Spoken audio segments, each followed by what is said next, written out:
Как мы занимаемся со стук-ритмом?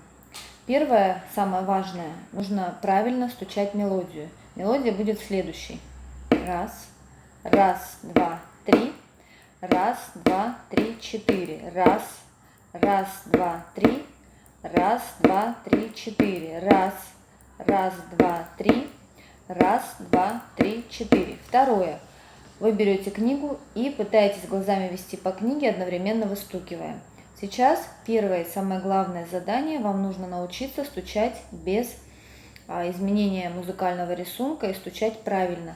Чтение пока не будет получаться, в этом нет ничего страшного. Главное, чтобы вы пытались, делали попытки, не останавливались. Пробуем.